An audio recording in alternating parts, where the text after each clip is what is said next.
Hey friends and family, my name is Skylent, and as requested, here is some Spellbreak content. And I might actually do like every other video to be something about Spellbreak. I think this is going to be my main game for a little bit, as long as you guys keep the hype alive. And all I can ask is you like, subscribe, YouTube shit, whatever, peel some eyeballs on Patreon. Okay, we're in the video.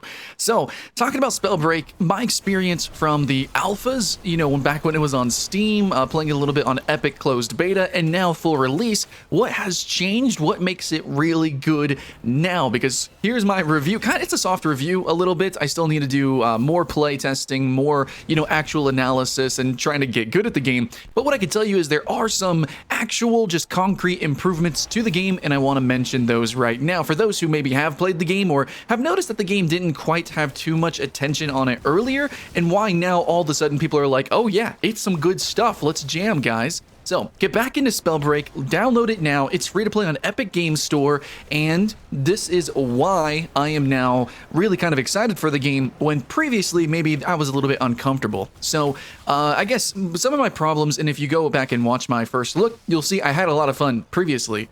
But a few videos after that, I did have to mention a few issues I had, which was, one, Epic Game Store exclusivity, which kind of sucks, but now that it is cross-platform, cross-play, you can play with anybody, anytime on consoles and things, I don't think population is going to be too big of an issue. The game's doing pretty great in terms of that. Awesome. Thumbs up. I like it. It's hype. We already talked about that. We already did that video. Done. Okay, moving on, though, a couple of gripes I had was performance. So I can say for the type of game that it is, it's running fine. It's fair.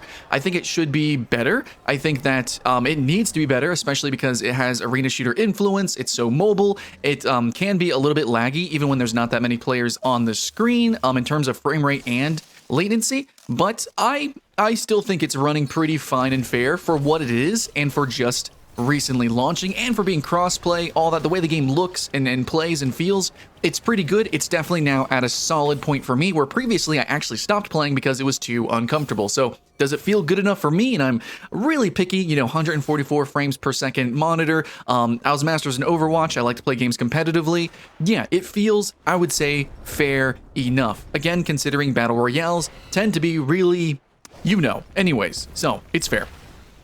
But now we have some mechanical changes, some balance changes that actually make life awesome, and they kind of innovate on the Battle Royale formula just a little bit. Not as far as I want them to go. For instance, I would love if there was a forge system like Realm Royale, or some sort of currency system so that you can more regularly get the builds or the items that you want. Sure, that would be awesome.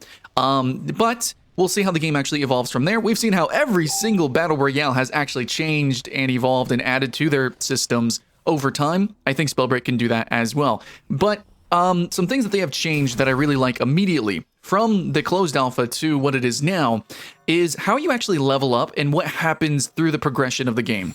So previously, you just spawned with no gauntlets, so you just had like some weak, puny little, arcane missile thing that you could shoot, and it sucked.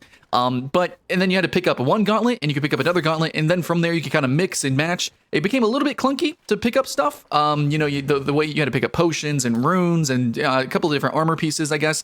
Now it's a little different. So there is still some clunk with how you pick up items, and then how a lot of the runes look the same. A lot of the the items can be it's a little awkward. It is very random how you actually loot items, but now there's a little bit less randomness because the class system, which used to be in the game, which was kind of separate from the gauntlets, now is intertwined with at least your first gauntlet, which you cannot switch. Once you pick it, that's it. So you have like Toxologist, you're going to spawn with the poison gauntlet. And then also, as you level up, which is also a unique feature, you level up by chasing the circle. So if you run into the safe zone or deeper into the middle of the map or wherever the circle is, once you cross the threshold, you actually gain a level, which is a tier, so then you get these extra super awesome passives. So for an example for Toxologist, once you level up, you actually get the ability to, whenever you throw your smoke, the actual cast or sorcery, then what happens is you can run through that and you become invisible. An example with the Fire Gauntlet is once you do the firewall, you run through the fire, you actually can fly. The Ice Gauntlet, you shoot your ice sickle attack, but then it creates an ice path, and then you can actually skate on it, and you move really, really fast with that. So it gives you unique mobility features, it gives you unique passives or armor or what have you. As you level up, your progression or your class really gets an identity. And that's all identified by the fact that you as a player are choosing to not play passively and you are chasing the circle. So you are rewarded for actually moving closer into the circle, where other battle royales don't give you something like that. Sure, you can kind of get a better position debatably and camp a little bit better, but I think most players most oftenly really hug the edge of the circle, and it makes the pacing of the game a lot, I would say, a lot worse and much more campier actually than actually running into the middle, getting into your fights, winning those fights, and then earning kind of the king of the hill sort of play style that battle royales really should have been. Of course, most efficiently, it's kind of like spiral around, the edge of the circle, or literally being on the outside the circle and then camping out there, because it's kind of like a pseudo stealth thing. But anyway, so I do like that you're rewarded for playing aggressively in this game and moving into the middle of the circle. You get levels, and then from there, I mean, you can actually back up and stuff like that. But I just love that almost like arena shooter concept of you got to move to certain parts of the map to do certain things, other than just get new items and loot. Which, by the way, the loot is actually kind of changed a little bit. I think overall, you actually do have a new unique item which plays into your traits. So this is a new way of progressing as well. So your traits are these kind of Call of Duty-like perks. Really, they're perks, but you still have to actually loot them and earn them inside the game. Now, it's really easy once you get kills, these scrolls drop, but the scrolls are random and there are 3 different perks. Now, you can pick and choose your perks, and they kind of actually remind me a lot of, like, I think Black Ops 2 really innovated this, the perk system, or especially 3, I believe it was in. But you do have a perk system with a certain amount of points, and these traits have, it's like the Scroll of Wisdom, Spirit, and Body, and these allow you to just enhance either like your sorcery speed or stuff like once you get hit, you run 30% faster. But it's cool because you have to acquire these scrolls in the game. It takes like 2 seconds. Like they drop, it's going to be a random one of these types of scrolls or perks, which you already set. Individually, you set which perk you're going to have, basically, between these 3 different things. So if you want move speed, or if you want it to where you can heal your teammates whenever you drink potions, it's your choice. You have a unique build and thing that you can actually customize, and I like that. Then there's randomization of which ones level up first, because it's like, does the Scroll of Wisdom drop, or Body, what have you? Okay, you get it. So then, when these drop either from killing players or from chests, you take 2 seconds, charge it up, and then you get the tier 1, so you move a little bit faster when you get hit or something. Tier 2, you move even faster or maybe for even longer, and so on and so forth. And then you can level those up. So I guess in total you'd want 9 scrolls, though you'd have to find 3 Body, 3 Wisdom, 3 Spirit, or what have you. So that's a unique way of also leveling up, and also really makes you want to have like a lot of aggression when it comes to fighting other players, because there is a lot of randomization in the game. And if you are just looting constantly forever, I think it would be harder, it would take longer to actually bolster up your strength. Another big item that is really huge, it's something that needs to be addressed, is going to be the mana or the amulets. So mana is going to be your stamina for dodging, for floating, for flying, and it's going to be for also shooting as well, your primary fire. So that's going to be your fireballs or your wind blades or whatever, It's very difficult to fly and shoot at the same time, but it's obviously optimal to be above your opponent and fly and shoot at the same time. So you do want a lot of stamina to dodge, and a lot of stamina or mana to actually attack. So you do want to constantly be looking for those amulets. Now, the belts are going to be what's determine your armor, and overall, like you really need everything all at once to really play this game, because you need to be high flying, high mobility. You need to be able to tank those big nuclear attacks, which are the whole game is about doing giant combos and really blasting people into nothingness. So you really need full builds to actually play this game, because you get so much stronger exponentially in this game. It's not like you just get, oh, I got the sniper rifle. Oh, I have a frying pan on my back. No, in this game you become exponentially overpowered. And so getting early kills, playing aggressively, being real good, and, having the runes that you want mixed together with... Oh, by the way, the runes are what give you the ability to teleport, go invisible, fly around, do all sorts of really ridiculous stuff. You really want to find the items to kind of make your whole build before the final circles. So you want to be leveled up, you want to be scrolled up, or, you want to have all your perks that you can, as strong as you can, because I think more than any other Battle Royale, being stronger in this game and being more equipped in this game is more influential. which is, it's fine. It's really fine, but it does, I think, promote overall more aggressive playstyle of going, finding players and attacking them. So far, that's actually been really cool. That's been really fun, and I haven't really actually noticed as many third-partying so far, even though I'm still pretty new, third-partying when it comes to the map, because the map I feel like is pretty big. There's not that many players, but then again, I'm also playing in squads, so fights are normally 3 versus 3.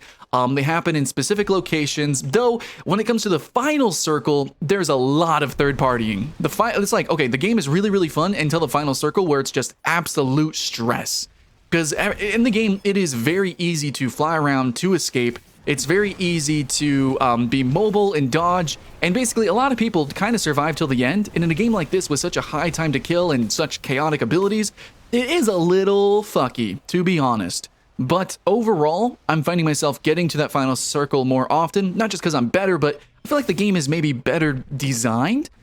There's a lot more interesting ways that I can build, or I want to say there's more ways that I can express myself as a player now because of the class systems and because of the progression systems.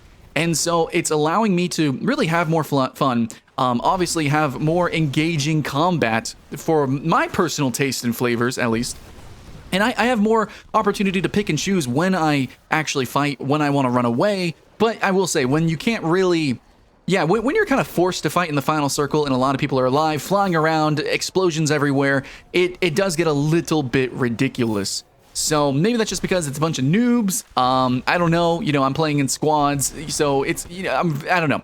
We'll see how that turns out, because also I gotta say, other games, you know, you play like Bronze and League of Legends, it's basically a totally different game. It's a shit show. So that's probably more my experience, and as people get better at the game, people will be better at executing and, you know, finishing players, myself included. I will be better at that. So we will see, but I think that it's possible that the abilities might be too hard to actually land, and there's too many abilities that make it very, very easy to dodge all of the attacks. But in saying that, because the game is running just a little bit better, because the balance, I think, overall is a little bit better, or at least it's allowing us to cater to our own personal play styles, I am definitely much more finding myself actually landing hits, doing combos, and I'm more often like having fun playing this game. Even though I'm still missing a lot, even though everything is so high-flying and ridiculous, I'm still just enjoying my time with it because of this player expression, this choice, this way of playing, and then the progression of the game overall.